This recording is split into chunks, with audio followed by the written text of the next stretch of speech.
and welcome to the Spurs Chat Podcast, where I'll be discussing everything Tottenham Hotspur with three very special guests this evening.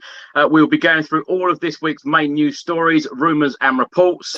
But before I introduce the very special guests, now we will be talking about new signing Ivan Perisic, a signing we got through the door just 9 days after the season finished. And if you're watching this on YouTube, please do hit that subscribe button, like and share. And if you're listening to this on an audio platform, do hit that follow button and leave a review. Now, let's introduce the very special guest. We've got actor Ricky Norwood back with us. Ricky, how are you? I'm good, my friend. I'm good. I've been missing you. I've been missing the show, bro. It's crazy. As soon as the season's done, you're like, yeah, we need a break. And in 3 days pass, and I'm like, what's happening? Are we not on the pod? What's happening? What we got to talk about here? So, yeah, it's beautiful to be back on. It's good to be talking about the summer transfer window where there's loads and loads of positive things happening. So I can't wait to jump into that. And it's great to be on with Kimberly and Max tonight as well. So really looking forward to it, Chris. Well, there is so much happening. Kimberly, lovely to have you back on with us. How are you? I'm good, thanks, Chris. It's good to be back on as well. I'm a bit of a loss now. The season's ended, and obviously we've got nothing, not the World Cup till later and that. So we've got literally so many weeks in front of us with no football, really. So yeah, it's good to come on and talk about it and be on with the lads, obviously. And it's great to have Max back on with us, of course, from the YouTube channel Duo Max. Max, it's been far too long. How are you doing? Yeah, it's been a long time. Thanks for having me back. Hopefully your hands recovered from when we played football at the old Tottenham Hotspur Stadium, Chris. But because I don't know if anyone said about it.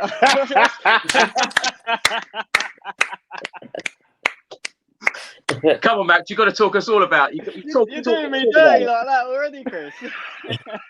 I love the photo bomb in this picture, though. You didn't even realise it either. I hope you got soaked by the sprinklers. Oh, what a day out that was. Yeah, before we get into today's show, tell us about your experience playing at the Tottenham Hotspur Stadium, because from my point of view, people have listened to me talk about it. An incredible experience. How did you find it? I think from the second, obviously, we got there, it was just blown away. I mean, the people that were there, it was just a great day all round. The atmosphere was excellent. Even though I was disappointed I didn't get on the score sheet, but just to be playing on that turf, it's crazy. I was saying to my brother, even like the boots that we got given, you play all that time. You know, Sunday League football, you come home, you have all that mud falling off the bottom. Like, it was like they've just come out of the box, and I've been running around for half an hour, blowing out my arse. But you know, it was a crazy experience. I mean, we can only obviously say thank you to Nike and Tottenham for giving us that experience, but. I mean, I can't believe you brought that photo up. I'm still saying. I had to. Let's move on. No, it was an incredible experience. Now, how is your hand? Because I know your finger was broke. It's still a little bit sore, Max, I must say. I think I left everything on that pitch that day. Sore ribs, sore back, stud marks up my leg, a couple of very sore fingers. But absolutely loved every single minute and wouldn't change it. You know, to say that you played at the Tottenham Hotspur Stadium, no one can take that away now. An incredible experience. Mm-hmm. So if anyone ever does get that, you know, that chance to do it, then take it. Ricky, let's start the show off with you. A very simple question to start. How are you feeling right now as a Tottenham Hotspur fan? Oh, my friend, I am extremely happy, extremely optimistic, extremely positive. And it's not just like internal positivity that I'm trying to bring out, it's external as well. Tottenham are giving us a reason to be upbeat and positive right now. So for us, for them to announce that £150 million war chest, additional war chest, just as the season ended, it just lifted me with so much hope going into this transfer window. With Mr. Perišić and Conte together, like, it's just, I'm in awe right now. My mind is blown because they've been given the funds. We've got the world-class manager that is going to stay with us, which I knew he was going to stay with us. And, you know, they can finally get to work without us having to sell or wait for certain money to come in, or us miss out on certain targets, you know, because we're waiting for a certain person to go or funds to come in. The fact that they can just go to work straight away is extremely positive. I don't think there's ever been this type of positivity going into a summer transfer window. We always hope, we always wish, and we always pray that it's going to go the way that it should go. but it never does. But I think this summer it's going to go the way that it should go, and I cannot wait for it. And signing Perisic straight away on a free before the windows even open, I was just like, oh my gosh, we are a different side. We're operating differently. The scouting team are operating differently. They're actually backing Conte because we know this is not a Tottenham signing. So it's just as the first little one through the door, it just gives me loads and loads of hope that there's plenty more smiles and plenty more excitement to come. Well, someone who's certainly smiling, that's Kim. Kim, we did try to tell you that we'd be finishing in the top four, didn't we? I know you did, but I just can't get overexcited until it happened. I couldn't believe like that. I watched that Newcastle game like with the Gooners up there, and I knew it was that game or nothing. I knew they'd turn over Everton, and I couldn't believe like when they did us a favour, And I was sure for once. I was very confident last game of the season that we wouldn't cock it up at Norwich. And I just think everything that day went perfect. What was Sonny getting the golden boot, sharing it as well. And then ever since then, I mean, all I've ever really wanted, as Ricky said, when they announced the sort of, the 150 million, I thought, well, this is a bit different, and I was really excited about that because I think we've got so many players, like outgoing players as well, that is going to bring in a lot more. So Conte really has got a lot to spend, and to get that first signing over the line and early, this is to me where we've lacked. I mean, I've never been an Enoch Levy, hater, but the way they do business sometimes has really annoyed me over the years. I think it's cost us the championship. I think we could have won it 1 or 2 seasons before if we'd have just added in January or not waited until last minute. Like, it's just not the way the big clubs do business. And I think now we've started to look at it from a different perspective. Hopefully let's get all our major signings in early. So Conte has a pre-season with them. It makes so much difference to them coming on deadline day, and then they don't bed in until beginning of October or something. Do you know what I mean? It's I just think that's the way forward. I always remember when Liverpool turned that corner, and I remember I was in Lanzarote at the time, and I was out there with a Scouse supporting couple, and while I was out there, they announced the signing a Van Dijk, and he was sort of over the moon and raving about it, and he said, this is going to be the turning point for us. And at the time, we were miles in front of them, and he turned out to be right. And when you look at those big clubs, they all do their business that way. And I think if we want to be a big club like that, then we've got to follow in their footsteps and see what works, because the way we've been doing it doesn't. Max, let's come to you. It's been an incredible few weeks for Spurs and you personally. That North London derby win at the Tottenham Hotspur Stadium. Of course, as we've mentioned, you've played at the Tottenham Hotspur Stadium. Then, of course, we got that win at Norwich. Spurs will be playing Champions League football. We've got Perisic in only 9 days after that Norwich game. It's been an incredible few weeks, isn't it? How are you feeling? I think we've just all been on cloud 9, and it's just that's the Conte effect. Since he's come in, everyone's had this sort of buzz around the whole club. Like you said, the atmosphere, the last 5 or 6 games at White Lane towards the end of the season was just absolutely incredible, and long may it continue. Like Kim was saying, we're doing early business. We're able to attract pretty much anyone that Conte's worked with in the past, or anyone they can see the position we're going, and it's not like. To bring in someone like Perisic already, the people down the road, all they're going to be saying is, look at his age, look at his age. We're so used to signing players that are like 20, and we're bringing them in the next 3-4 years. We're going straight. We're cutthroat now. Hopefully, we're going to be bringing in players that he knows that are going to be working hard, putting in 100%. I mean, it's so exciting to be a Spurs fan right now. We're making signings before the window was even open. I mean, it's normally the last day of the season, right? The last, you normally have Harry Redknapp in his little window. You'd have that news reporter there, like 12 o'clock midnight. That's normally where the business normally gets done. And I feel like in the past, wasn't it like Van der Vaart, lastminute.com? Like, we've always been that sort of club.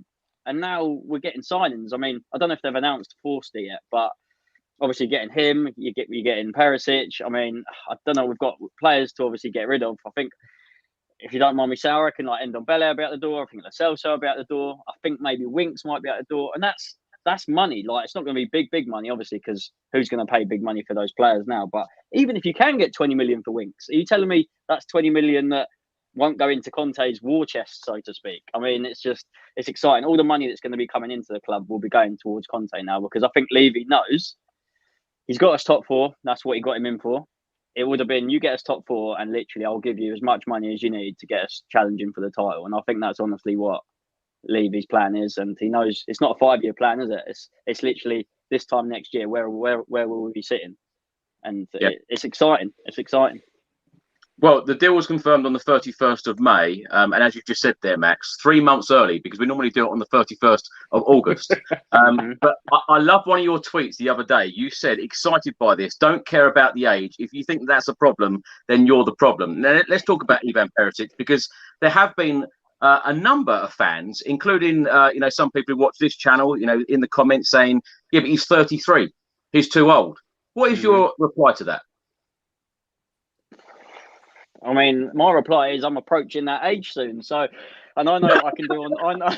I know what I can do on the pitch still. So, it just shows. Like, if you look up, I'm not going to compare him to Ronaldo because he's just a work of art. But it shows if you can look after yourself and you put in the work and you know what you need to do to get a job done. Like, I saw a stat and it was over 100 yards in Serie A. He was like the quickest over 100 yards in that position, and I'm like, that's actually astonishing. He's just saying that comment. I don't know whether you know this joke, Max. We've got a fantastic comment here from Roy Price. Let's go back to the match at the Tottenham Hotspur Stadium. Ricky Norwood was invited to play at the stadium, but he thought the game was being played away. I love it. Love it, Roy. Max, are you up to speed with this? No, do you need to talk me through this? Yeah, talk me through it. Oh, Ricky, you've got to explain it again. Oh, come on, no, man. This joke is done. The season's done. It's last year's joke. I haven't heard it, Ricky. I haven't heard it. Max. I haven't heard it either, Ricky. Kim. It's all right. Chris is doing me dirty at the start of the show, so it's your turn now, bro. You know what, Max? Honestly, when he done you dirty, I thought, all right, cool. I'm clear. I thought I'm clear today. It's not going to come up. But thanks, Roy. Thanks. Nice one, mate.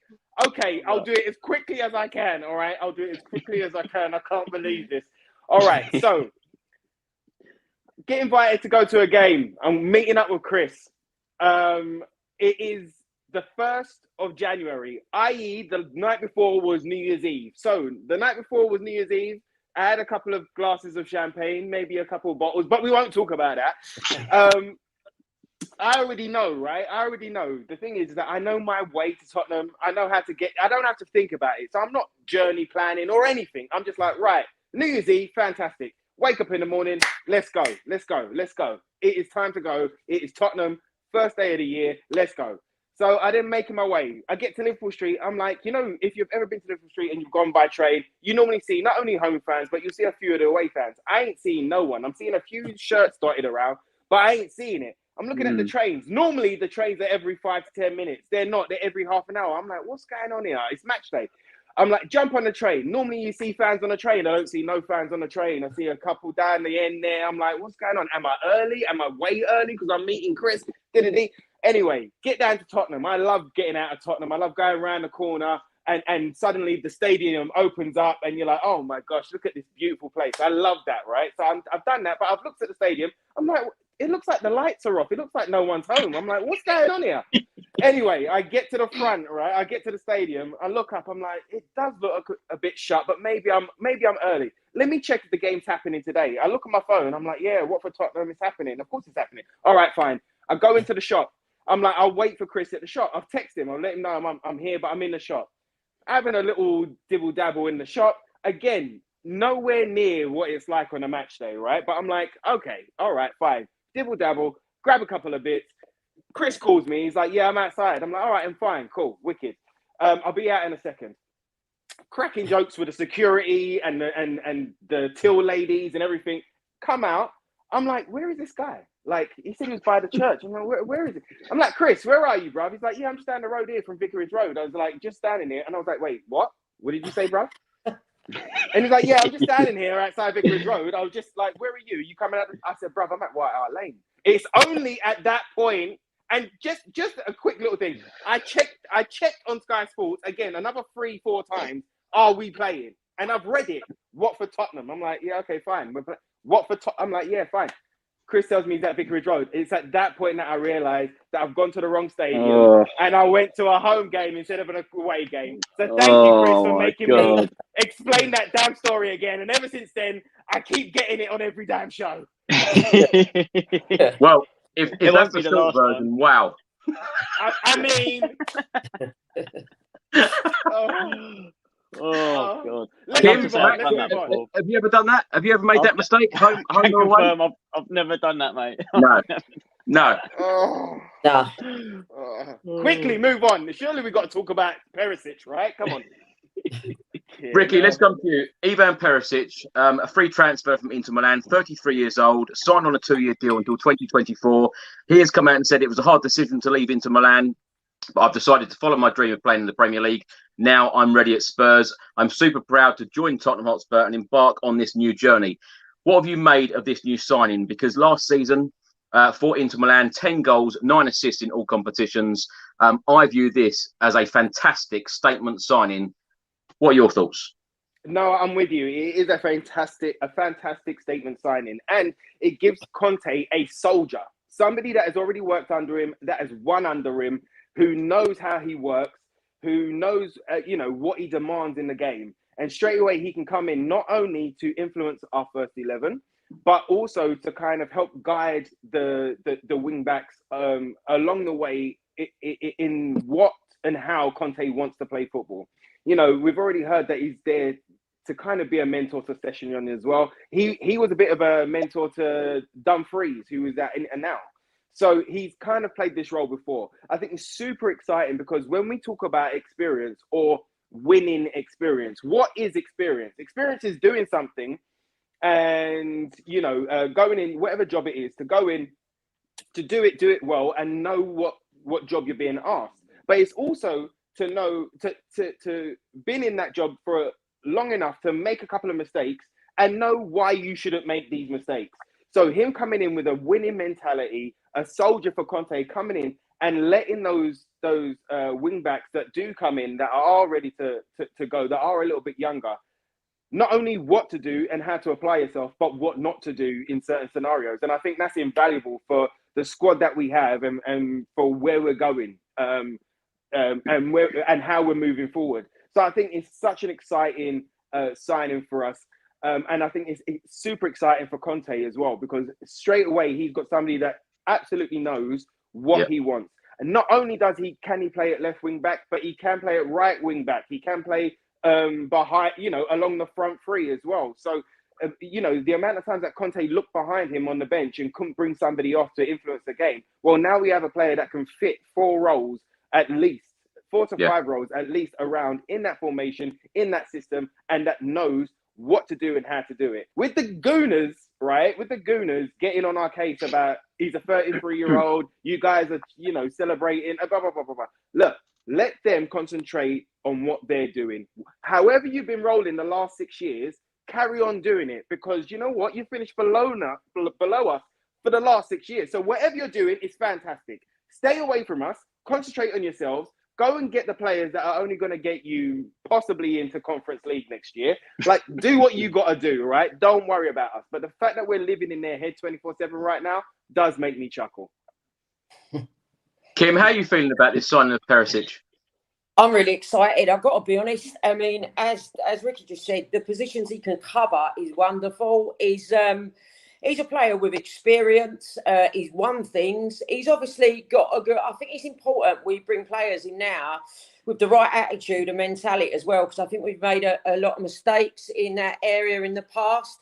And he's obviously, Conte's worked with him. He looks like he's got a great winning mentality. And people are going on about the age of our squad. You've got to remember we've got a lot of young players there as well. I mean, I know, Kane's not terribly old, neither is Sonny, but we've not got, a lot of our, Romero's not old, Kulusevski's young. Do you know what I mean? We've got a lot of young players. Emerson Royale, a lot of our players, we just got a mixed sort of age squad. It's not it's not an old squad at all. And I think the more experience we can get in, like Perisic, the better. It's you need to bringing that.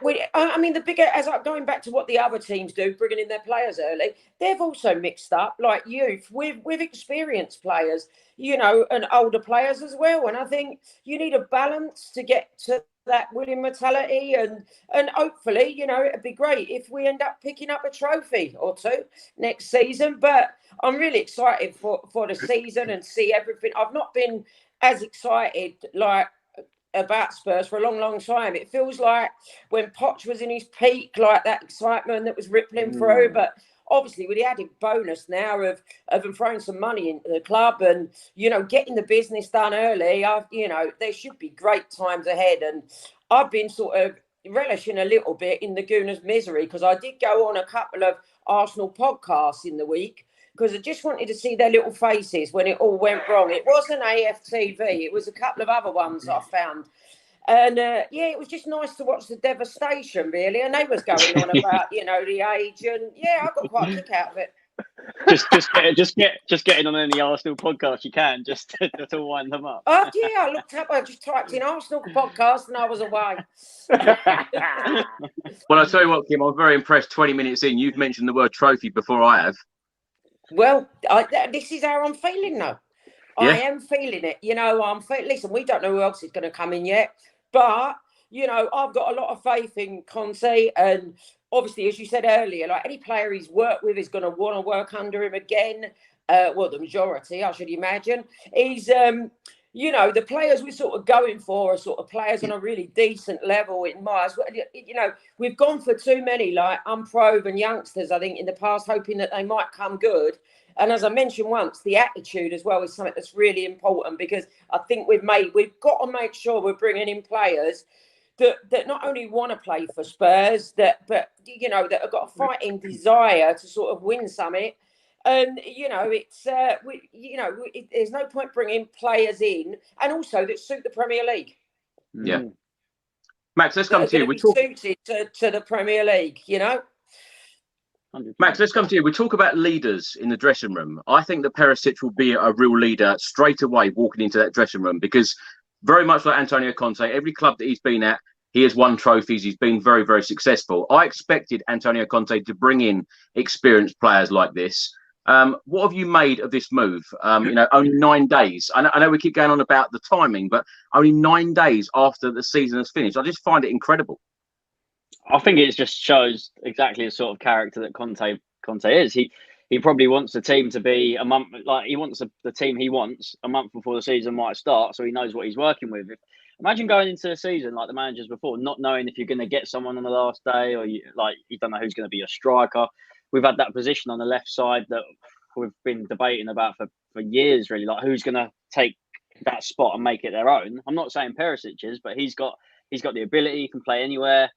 Someone said in the comments he's got a body of a 28-year-old, so I would take that because I'm 28. So it just shows you the experience is obviously key. He knows that he's grounded. He's not going to be silly. He's not going to be stupid. He's got the experience. He's won things. I think it's just having not a friend, but it's having like a work colleague or someone like that you can just put full faith in. He knows that he can get 100% out of Perisic. He knows that he might be able to help Sessegnon on the left. He might be able to help whoever else in the team, even on the right, whether it's Emerson Royale or whatnot. Do you know what? It's just having those sort of players in the squad. The fact we seem to be raiding Inter just shows you how good he thinks that Inter Milan side was. Yeah. It's just the fact he wanted to come to Spurs and prove that he could do it here. It's one of those. It's like he wants to. Why am I seeing comments about me approaching 33? Well, that'll happen one day. But it's such a nice feeling to be having signings coming into the squad so early on. I mean, we knew getting Champions League you can attract big names. We're like that goes without saying. But having Conte as well to be able to work with, it's just like, here's your cash, here's your money. Whoever you want to fix this team and get us to where we want to be. Because we've got the training facilities, we've got the stadium, we've known this. It's always been, we've made a fuss about things in the market, or instead of spending the 60, 70 million on the player that we need to, we beat around the bush and have got the £20 million option. Someone else like City or Chelsea or Liverpool have gone and signed that other one, and then they end up pushing for titles and trophies. It's so frustrating to see. So now the times are changing. Hopefully this is it. This is like, it's as exciting as it is, and I'm buzzing. I just pray that we don't let Conte down. That's what it comes down to. Because if you let him down, you've gone through Mourinho, Conte, and what have you got to show for it? And then it's just such a massive season ahead for us, really. Max, just lastly on Perisic, would you expect him to play at left wing back?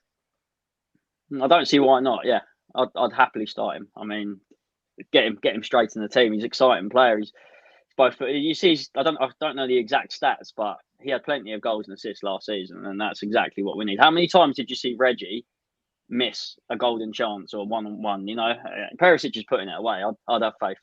So I'd happily see him be starting. Well, I hate to mention it for Ricky's point of view, but at that Watford game on the 1st of January, the amount of chances that came in from both left back and right back, and we missed every single one of them. And of course, Sanchez then got a 96-minute winner. But the amount of chances that we missed in that game. Ricky, let's come to you. Fraser Forster, Fabrizio Romano has said, here we go, confirmed, 2-year deal until 2024. Pierluigi Golini has now gone back to Atalanta following his loan spell. We will be signing Fraser Forster on a free transfer. He is 34 years old, 134 appearances in the Premier League. He's kept 42 clean sheets in that time. 3 penalties saved, 165 goals conceded, 8 errors leading to goals. What do you make of this signing? I think it's a smart signing. I think it makes a lot of sense. You know, on a free, it allows funds to go into other areas that we want to prioritize. He's got Premiership experience. He's English. He helps with our quota number. And he's a good backup. He's not great. He's not going to be world beating, but he's a good backup. If Lloris is out for whatever reason, or if he needs a rest during the cups or something like that, he's a solid guy to bring to bring in. And you know, there's been times that he's played like Shay Given against us. Do you know what I mean? Or a Tim Krul against us at times. So you know, if he's got a better defense in front of him, if he's got a higher level team that he's playing for now, well, we don't know if his performances might step up as well. But as a solid backup, spending no money, English quota, solid Premiership experience, I think it's a great, smart signing to get in quickly as well. Kim, let's come to you. Pierluigi Golini has gone back after 10 appearances in all competitions, back to Atalanta. What do you make of his time at Spurs? He seemed a very likeable character. He seemed very popular amongst the players. Looked like he was life and soul in some of the videos that you saw posted from the dressing room. Yeah, I mean, on the pitch wise, you know, average, you know, few of his performances, but you know, it wasn't, I wouldn't say, a disaster. You know, I think Forster is a decent signing. I mean, obviously, we've got to. I don't think people realise how wonderful Hugo Lloris is and how difficult he is going to be. He's going to be such an odd man to replace. I mean, in all the years I've supported Spurs, like I started supporting us in the 1977 season when we was in the 2nd division. Therefore, Barry Daines and then Mark Kendall and people like that, they were my first memories of Spurs goalkeepers. I remember Jennings playing, but I only remember him playing for Arsenal. I don't remember his time at Spurs. And since then, really, to me, only Ray Clements has been up there. Like, I think Lloris, Hugo, he's my favourite Spurs goalkeeper ever in my time. And I just think he's going to be a hell of a man to replace. I mean, I don't know what we're going to do. I just hope how old is Hugo now? 35. Well, let's just hope he's got a few more years because, you know, obviously in him, because we really have got to go some to get him replaced. He's a remarkable goalkeeper. And, yeah, I mean, hopefully, as Ricky said, you know, like Forster's English, which is obviously with the squad places and whatnot, that comes in handy. And, yeah, it might lift him a bit to be we'll soon see, I suppose, when he gets to run out in the Carling Cup and sort of stuff like in pre-season. But, you know, we'll see what he looks like. But, yeah, it's a decent enough signing. I mean, the problem we've got, whoever they bring in at the moment, they know they're going to be back up to Hugo, you know, because, you know, Hugo's just an excellent, he's one of the best goalkeepers in the world for me. I can't, sorry. Go on, Max. Some people, like, obviously not Spurs fans, do they see something that we don't see? Because I feel like he's literally one of the best in the league. He's easily one of the best shot stoppers out there. Yeah. And these other fans are like, oh, like Lloris, he's done this, he's done that. Like, yeah, put the World Cup and that aside because you can have it doesn't, end of the day, it doesn't matter what you've won, because I hate it when people chuck that in the mix, because people are like, oh, Kane hasn't won this, won that. That doesn't make him good. You know, that sort of topic. Lloris is just unbelievable. And there's a reason that we've managed to win such certain games. He's saved penalties. He's kept us in like games right to the end. And it does my head in when people do say he's easily second best in the league. If it's not Liverpool, Man City that you're comparing him to, there's no one else better in the league that I'm taking right now. And this is the reason we want him to keep signing an extension each season. Like 35 for a keeper, as long as he's fine and he wants to stay, all it'll come down to is when he wants to go and play probably back in France and get a big paycheck for PSG or something like that. That's what it'll end up coming down to. He won't be forced out by any means. Max, let's stay with you. England play Hungary tomorrow in the Nations League. No Eric Dyer in the England squad. After the season that Eric Dyer's had, what more does he need to do to get in Gareth Southgate's squad? Because I just find this decision unreal, particularly with the defenders that are in that squad. Oh, it's an absolute mind blowing, to be fair. I actually feel for him. A few seasons ago, I probably would have said, oh, like, fair enough. I didn't think he was brilliant, but this season just gone alongside Romero just shows if you have a top quality centre back playing alongside you, your game instantly improves massively as well. And he's been a rock. He's not afraid to put his foot in. We know he's here, there, he's everywhere at the back. He's got a good pass in him. Him and Romero have been solid. Even Davis. This just shows how good Romero is, right? He's made Davis in the back three look amazing as well. Since Davis has been in that back spot, you can't fault him either. And that's the same with Dyer this season. So I can't believe he's not in that England squad. Like you said, there's players. I'm sure if you got in front of you the centre backs that are going, or that could be on the team sheet tomorrow, because I can't remember who got in over Dyer. The only one I just see all the time in these videos, when you see Maguire there, you just think, how on earth is Eric Dyer not there over Maguire? Mm-hmm. You know, that's a perfect example. It's ridiculous. It just shows it comes down to sometimes, I feel like, what team you play for. That's what it has done in the past. Because there's absolutely no way Maguire's better than Dyer. Well, definitely not this season that's gone. It's like, that's what I mean. I can't even talk about it. It's unbelievable, really. I actually feel sorry. I feel sorry for him, but you know what? As long as he keeps working hard, he'll be back in the England surface, I'm sure. Yeah, Ricky, let's come to you. The PFA Awards 2022. The nominees: Van Dijk, Mane, Salah of Liverpool, De Bruyne of Manchester City, Ronaldo, Manchester United, and Harry Kane is on the list. Those 6 players. No Heung-min Son. What did you think when you didn't see Heung-min Son on that list? I mean, I was. You know, I was shocked, but then I wasn't shocked at the same time. It was something that I was kind of like, okay, there seems to be this thing going on right now, where we've got players like Dyer and Sonny who have been shining, and they're not being recognised in these things. And it's a shame, because Sonny has been outstanding.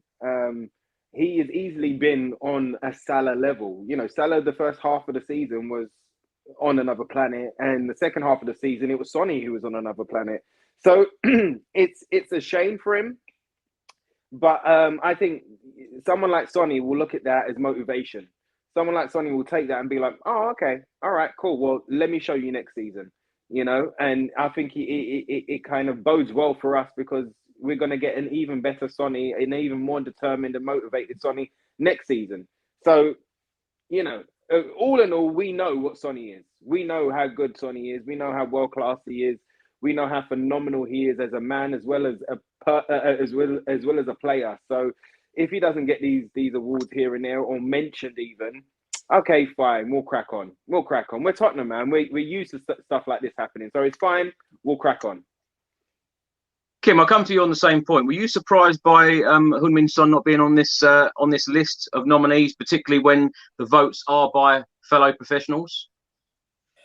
Yes and no. I just think he's so underrated, Sonny. Like not by Spurs fans, because we get his value. You know, he's the most wonderful player, and what a lad to have in your side. And the thing we've got to remember is that man signed a contract when Nuno come in. You know, he pledged his future to Spurs under Nuno. That is That's the type of player you want. There's not many people that would have signed that. He could go anywhere and play in any team. He's a wonderful asset to the club.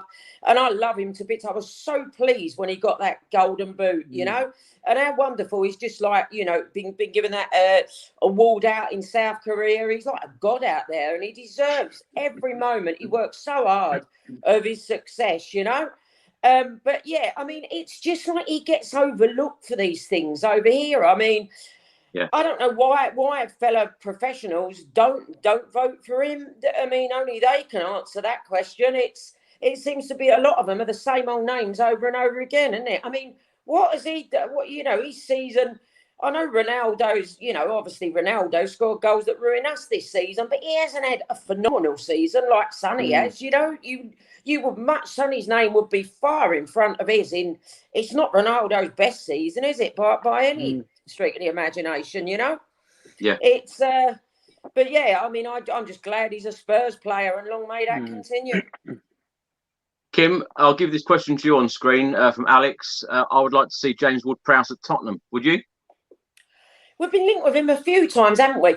I mean, we're crying out for someone who can take a free kick, aren't we? Yeah. You know, we've got to get someone in who can take. I mean, we've just literally got no free kick taker, and he can take a good free kick. So, you know, from that point of view, would he fit into Conte's system?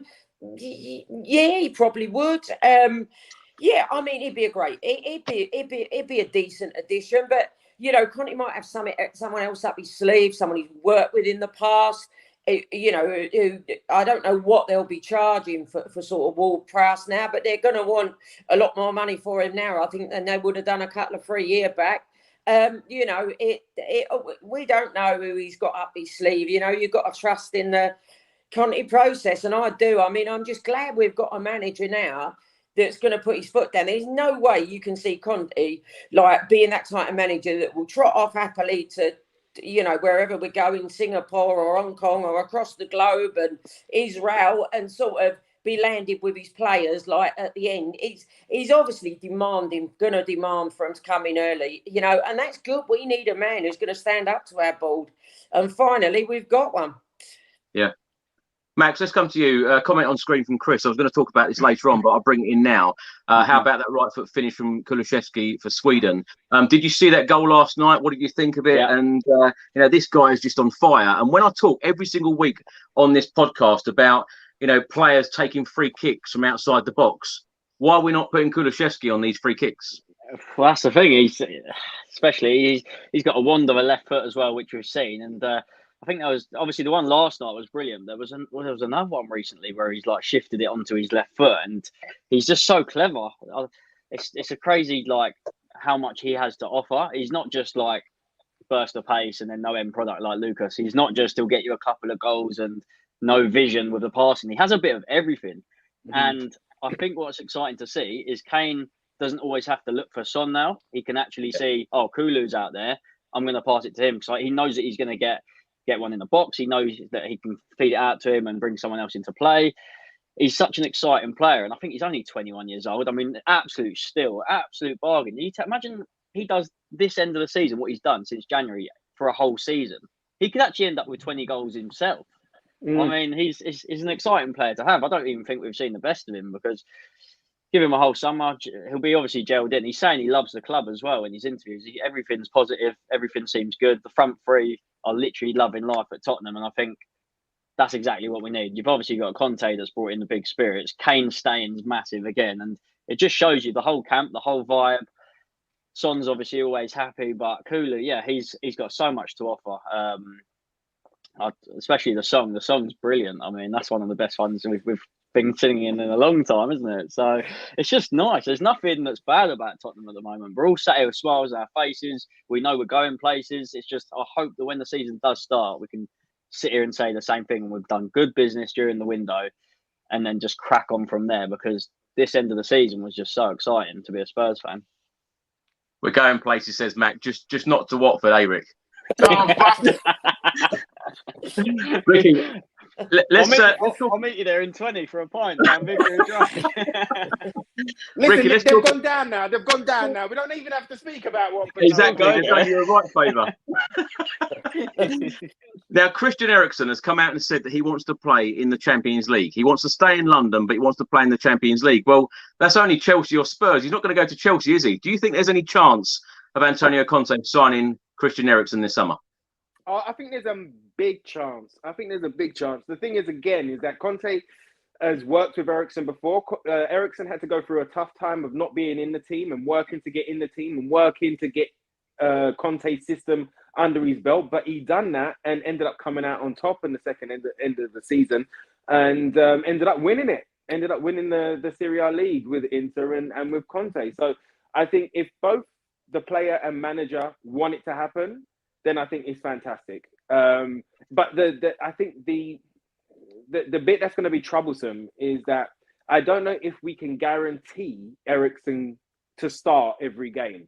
I think Eriksen's going to be there when we need to change a formation, when we need to change something up, whether we go to a 3-4-2-1 or whatever the case. It's when we change stuff up and we need somebody to find that pass. I genuinely think that Højbjerg and Bentancur being in there is going to be the staple too.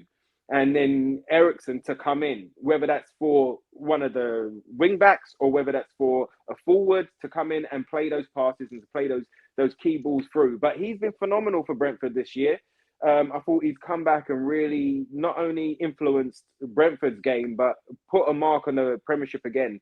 So I think it could be phenomenal. It could be fantastic. I know we talk about set plays and free kicks and stuff, and he didn't do too many at the end of his time at Tottenham. But while he started with Brentford, his corners and his free kicks have been pretty good.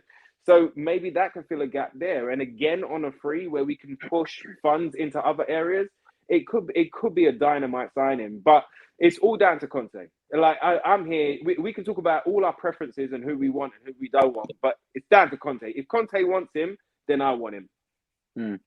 Kim, Franco writes on screen here, I think Eriksen as a backup to Bentancur is a no-brainer. With 5 subs next season, it can change a lot of games when we're struggling.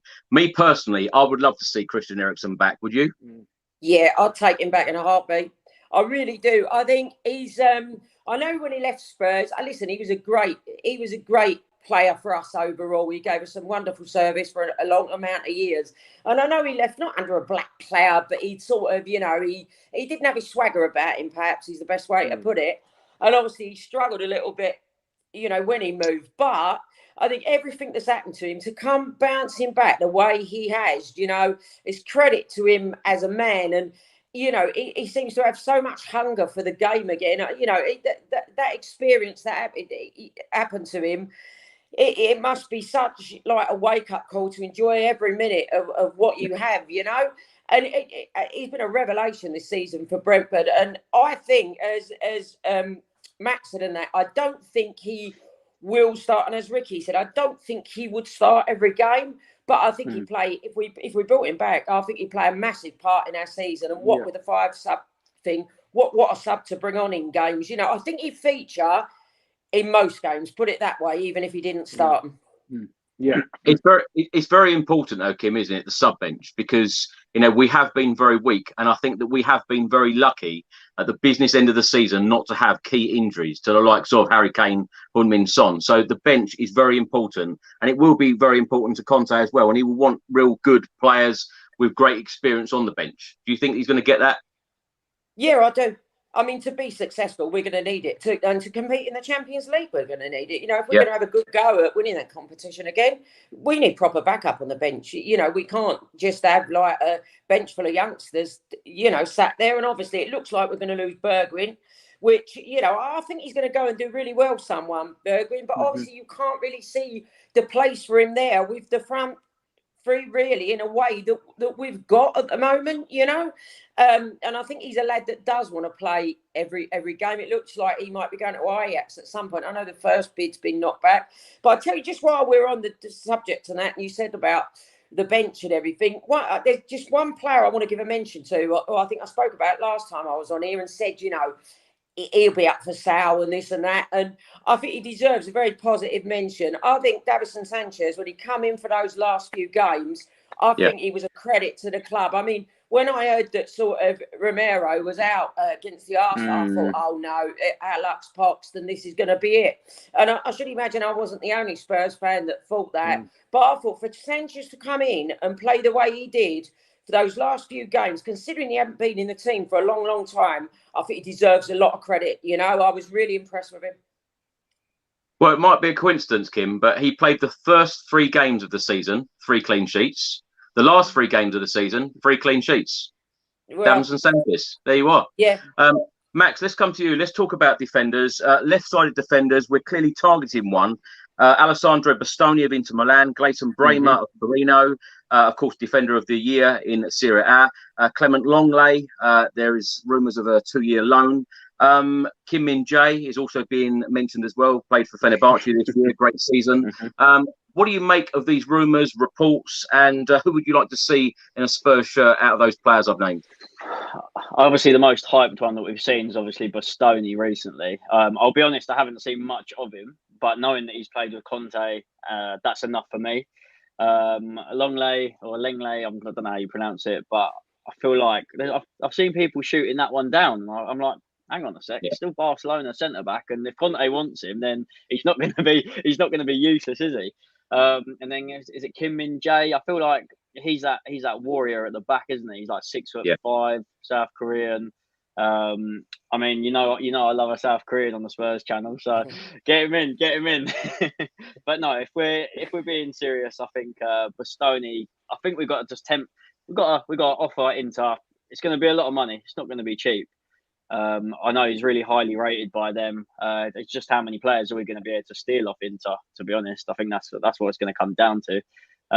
We're going to end up getting a centre back on the left side, 100%. There's no way we're going into the season without signing another player in that position. So, but why not? Let's just offer the big money. We've got players, like I said at the start of the show, that are going to be obviously getting shipped out. So there's money to be spent. The club have come out and said we've got money. It's just annoying because these other clubs know that we've got that now. So they're going to be bumping us up. But it's exciting. I mean, get Bastoni, get him in Romero and Dyer in that partnership. I'm telling you, there's a lot of clean sheets next season coming our way, and then we can start building and going forward from our defence, because our defence in the past has always been just so ropey, and the right back this season as well. I mean, let's get a centre back and right back. I was happy just to get 2 wing backs in the summer. Honestly, I was more than happy. Just go ahead, get 2 solid wing backs that you know you can get a few assists or even goals each season. Because look at Liverpool, that's how they're up there. Trent and Robertson, each season, last 3 seasons, Trent's obviously ridiculous. He gets like 20 assists a season. It's just out of this world. I'm not saying you can get someone like that because they don't come around very often, but that's where you have to start from the back. And Conte's obviously noticing that straight away, isn't he? That was the reason he brought Perisic straight in. But and if you don't mind, I'll quickly talk about. There's something I wanted to say about Eriksen. I'd love to have him back, and you can actually have your take on this. But I feel like he'd actually be a bit of a cheat code. And the reason is for that, I feel like there's players that don't want to go in and tackle him. They don't want to be that person that obviously sets him back or gets him on the floor again. So, which means he gets that extra second of space on the ball. And someone with that ability to obviously put one over the top or in behind, you give him that extra second, and he's making things happen. So that was always going to be my take on that. I just feel like, get him in. Ricky, on the same subject about defenders, and earlier on, Max turned around and said about Eric Dyer and Ben Davies having great seasons, which of course they did. How do you think, and I want to play devil's advocate here, how do you think that Ben Davies feels when we are clearly targeting a left-sided centre-back? Alessandro Bastoni seems to be the clear target, but at the moment he needs a bit of persuasion whether he wants to leave and come to Tottenham. How do you think Ben Davies is feeling right now? I think Ben Davies will accept the challenge. I think he's been a fantastic squad player for many a year now. I think when we saw him on the Amazon documentary, when he was sitting there talking, they were at the lunch table and they was talking about always buying a player or why can't we develop? Do you know what I mean? You could see that he's got a level head. He has been phenomenal this season. And I think he will accept the challenge. I think it's different on who we bring in. For instance, if we're talking about this Longley from Barcelona, I think if he was to come in on this 2-year loan, because left-footed, left-sided defenders are hard to come by as well. and ball playing centre halves are hard to come by as well. I think Davies would probably stay as the number one left-sided centre back, and Longley will be the one that's competing with him. I think if we bring Bastoni in, he's going to be the number one. But what's good about having Davies still within the squad and competing with him, if and when he does come in, is that if it takes Bastoni a minute to adapt, then we've got Davies there to come in and go, all right, and cool. We don't have to rely on you. We don't have to put the world's pressures on your shoulders right now. Take a minute. Let's get back to training for a couple of weeks. I'll put you in, in the next game. Do you know what I mean? And we can build him. We don't have to put all our chips on his shoulders. We can actually allow him to kind of develop and to kind of adapt to the Premier League and to what is wanted.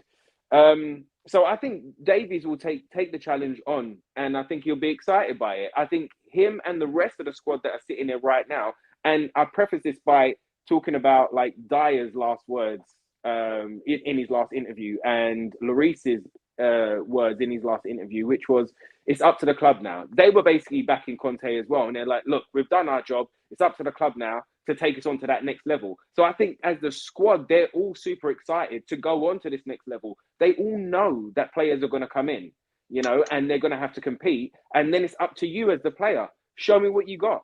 And Conte ain't going to be kind of sentimental that way. Whoever's showing the best, whoever's doing the best, he's going to put them in. So I think it's again, I think it's an exciting thing. And I think Davies will take it up. Just on the Bastoni thing as well, from what we're hearing right now, and look, to everyone watching right now, I know we're talking about transfers, and I know we all love it, but take each transfer rumour with a punch of salt, because we know Perišić has got 10 players all in the same position, right? So we're going to be linked with everybody. So enjoy the rumour, but take it with a punch of salt, okay? But with Bastoni, from what we're hearing right now, is that fee's not a problem, wage is not a problem, but we're hearing that maybe he needs to be convinced a bit more. In the sense of, he loves Conte, we all know that. And, I think coming into the Premier League will be a fantastic challenge for him that he will want. But I think this is what, and this is just my theory, but I think this is what can be troubling in the future, or buying these high value, high potential players, is that where we are all like happy that Conte is going to be here for a year, at least, someone like Bastoni is going to be like, well, what happens after that year? And this is where Conte's got to come with, maybe signing a new deal in a couple of weeks' time. Maybe during the summer transfer window, he signs a new deal, so he can let these players that he's bringing in kind of go, okay, cool. Well, I'm not just here for a season, and not just with you for a season, but we're going to build something. Do you know what I mean? We're going to go step by step, and we're going to build something. And I think that little bit of security from Conte right now would help the Bastoni situation and help those others that they're going after who are in similar age brackets and potential and ability to come and sign for us and be confident that we're going in the right direction. Because, from what most people have seen is that 6 days before a final, we sacked Mourinho. So what are we going to do with Conte? Do you know what I mean? So I think that's going to be a next problem. And it's just a theory, but I think that's going to be the next problem or the next hurdle that we have to jump over for the players that we want to bring in. Well, that was the next thing I was going to come on to, actually. Kim, let's bring you in.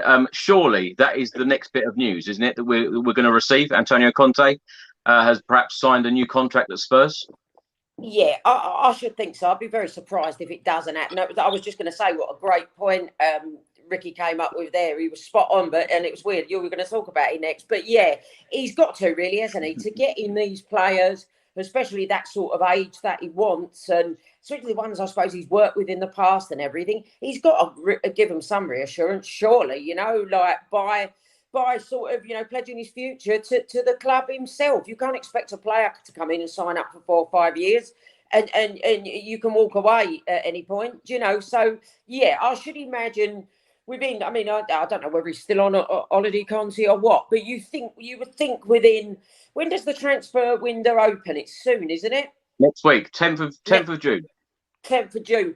You'd think around that time, wouldn't you, or just beforehand, that something will come out and he's signed somewhere, and I mean, that's going to really upset the Gooners, because I think their only hope is he's going to walk off, But, it'd be great for us. I mean, he's a terrific manager. As I said, I never thought I'd see the day when Levy, Joe Lewis, Scenic would back. I know we've only had the one signing in, but with the way they put the money forward, it looks like they're finally gonna back a manager for once. And we've got everything else in place with the stadium, the training ground, and everything. I mean, hopefully the world's our oyster from now on. But we are Spurs, so we won't get too ahead of ourselves. But we'll enjoy the happy times while we can. Yeah. Well, just before we went live, Kim, Antonio Conte put a video on Instagram stating family holiday with his daughter and his wife. So he looks like he's enjoying himself. Max, would you expect Antonio Conte to sign a new deal before the season starts? Do you know what? When Ricky actually raised that point, I was like, oh, yeah. I'm thinking players have got to come through the door. Obviously, they're not coming for 1 year. They're coming for 3, 4, 5, sometimes even longer now with some of the contracts. And if they know that Conte's, like, let's say, a bad start to the season, suddenly he's gone. Obviously, they've just come from a different country, let alone different league. So it is massive. It's, we're in what a time, what a way to do it as well, because you've brought in Perisic, commit yourself to the club, even 2 years, I don't know, just 2 years, and then you've got the rest of the summer transfer window, especially if he does it when the transfer window opens. That'd be a good shout. That'd be amazing. That would feel like a sign in itself, wouldn't it? Because we were all excited when Conte first came in. We knew that he's a winner. He doesn't take any crap. He just wants to he knows what he wants. He has a vision.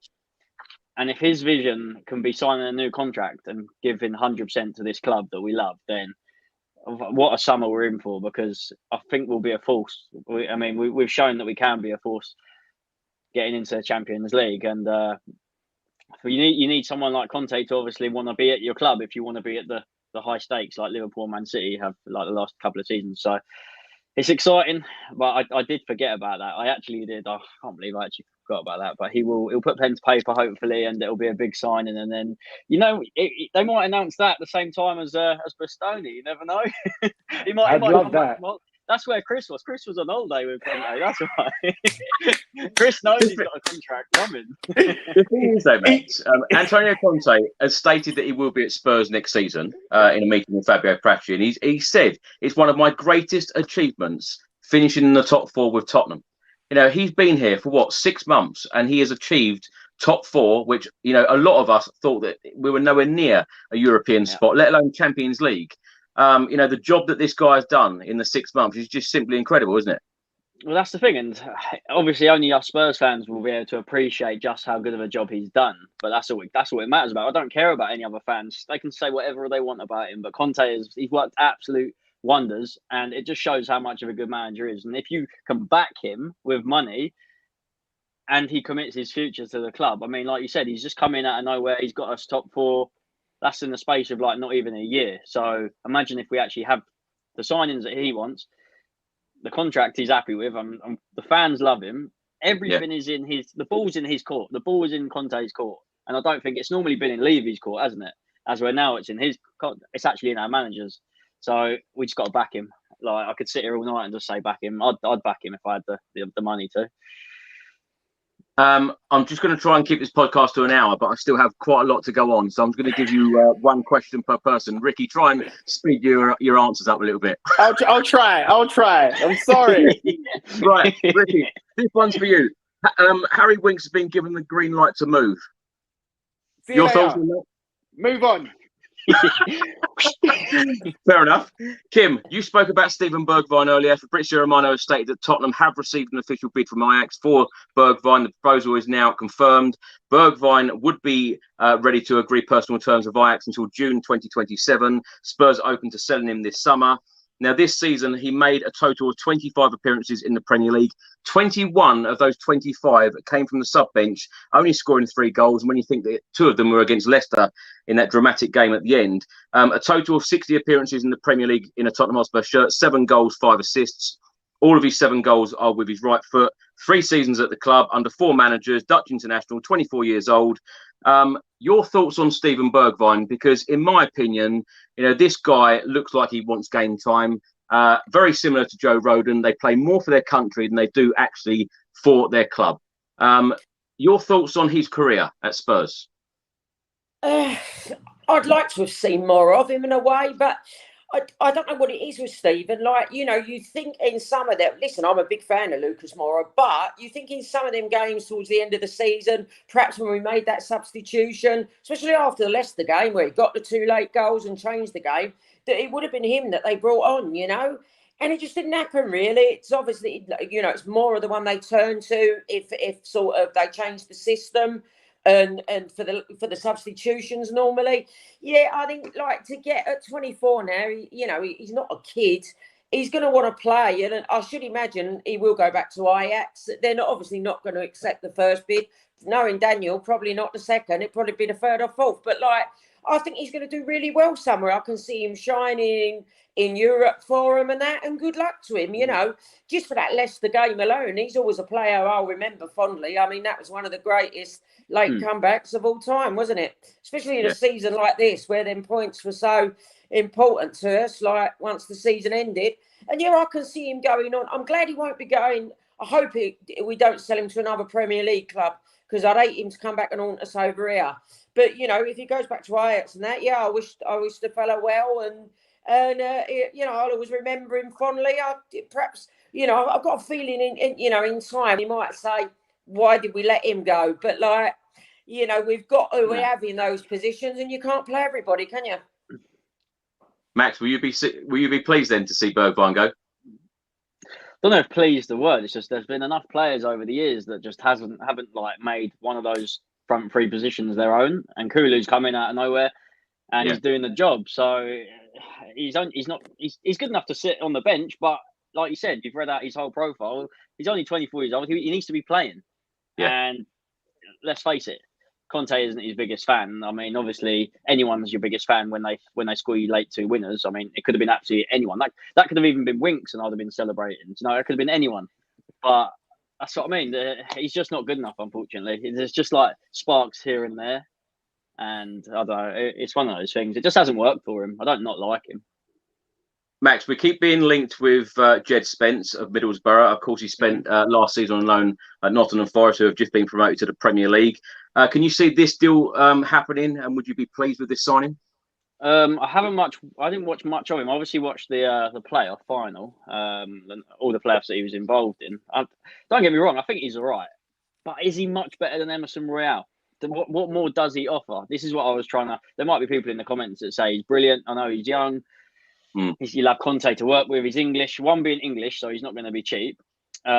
Is his mentality like right and how you want it to be? Because I've seen a lot on social media. I don't know if you've seen it as a picture of him, and he's even dissing out like to Neil Warnock, and he's firing shots at an old manager on social media. Don't get me wrong, you take it with it's a pinch of salt, by the way, Ricky. It's a pinch of salt. So it's a pinch of salt, obviously, but and I'm sure Warnock won't be looking too much into that, because he's obviously happy that he's going up to the Premier League. So, but unless we buy him, straight back out to the same club, I don't know.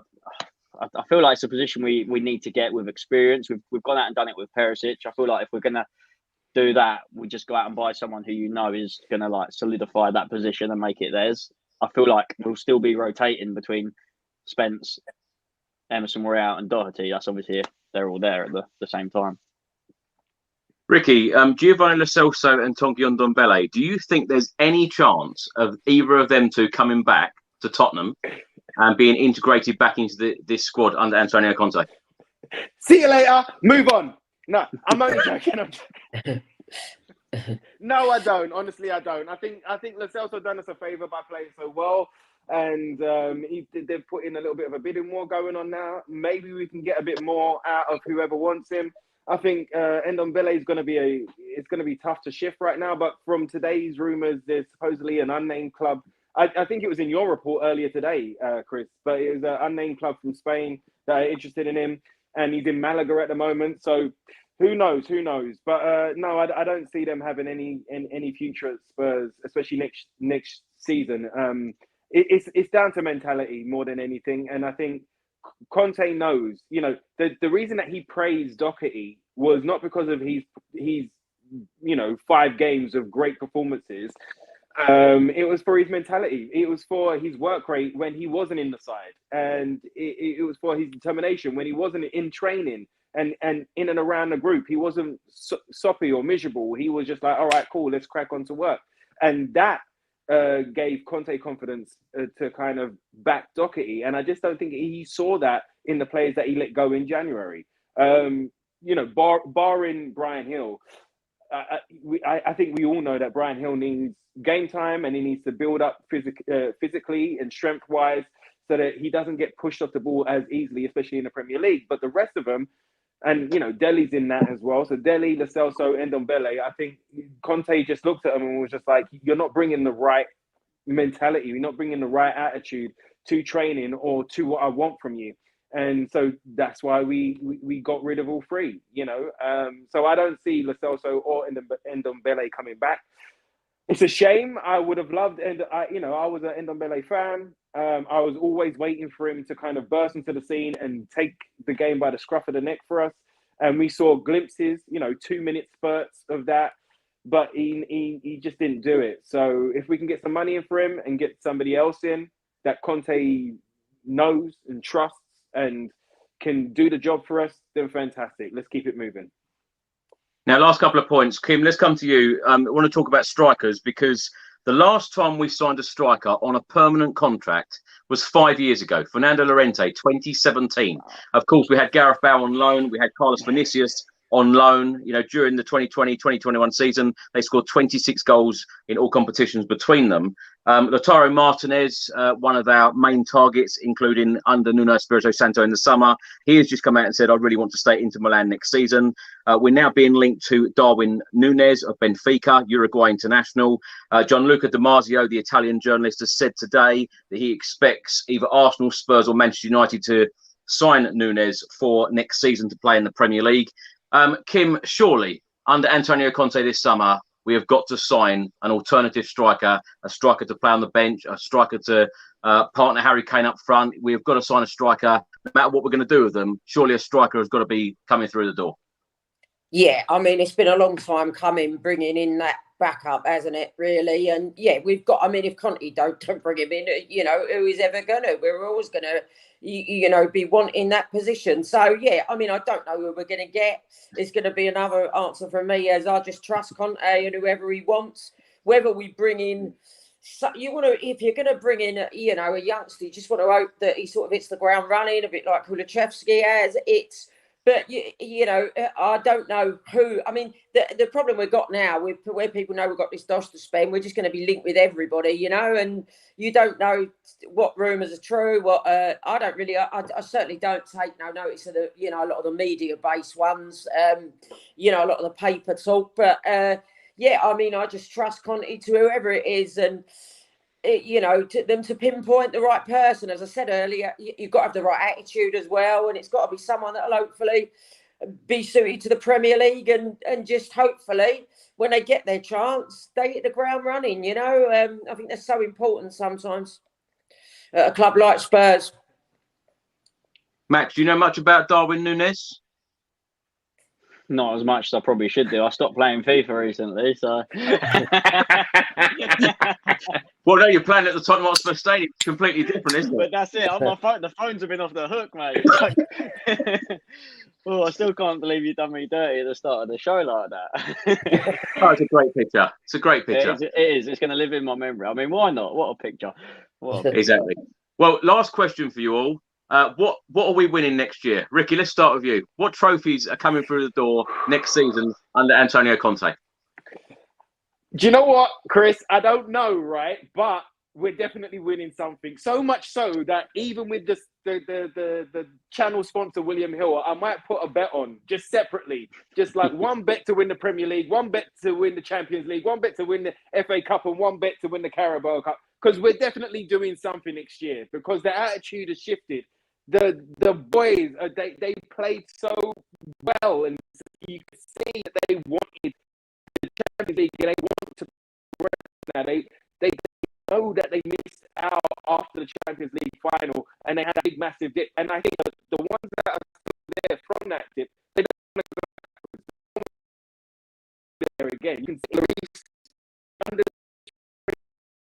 right now, with Perišić in charge of football matters, that we're in the right direction. So whatever is happening, and there was a couple of things.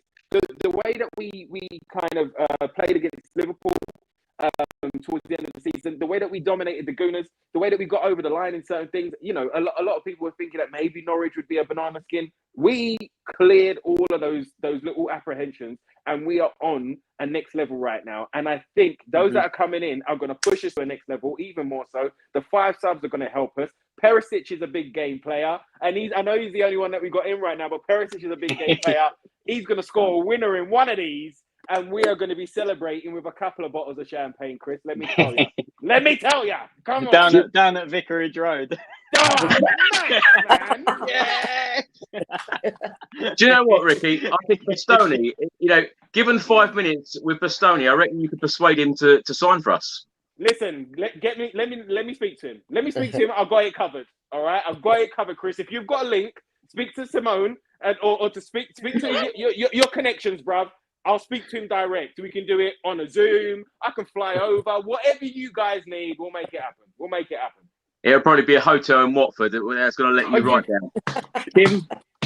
Kim, what about you? Do you think we're winning a trophy next year?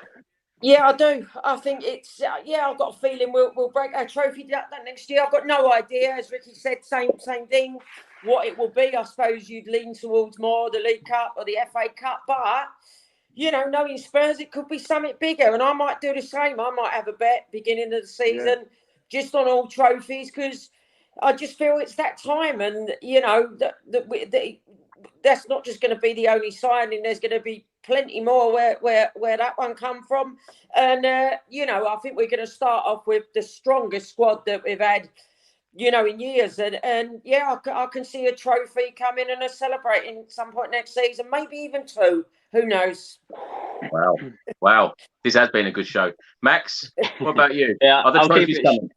I'll keep it short and sweet. You know, I'm going to say we're winning a trophy. We're winning the FA Cup, and we're going to be seeing. It'll be on William Hill. It's going to say like Chris Cowlin special, and it's going to be like Spurs to win a trophy, 5-1. Take my money, Chris. Do you know what though, Max? Antonio Conte loves to win the league title. I think that he will want to win the league title over anything else. Give me the league title, then. I'm not going to complain with that. Don't worry about the FA Cup. I'll take the league. Oh, I don't even know how to imagine how I'd feel though. Like, that's how you'll feel. That is how I feel. I'll be laying in the street like doing that pose because I won't be able to do that again. And that'll be champagne spraying behind you. Absolutely. The champagne will be everywhere. Exactly. Absolutely. Exactly. Love it. Brilliant. Well, thank you so much for joining me, Kim, Ricky, and Max. Kim, tell everyone where they can find you on social media. I'm on Facebook, Instagram, Twitter account. So, all my books are listed on there and whatnot. And yeah, I'm currently writing the next one. So that's me at the moment. But when's that one out then, Kim? Next year?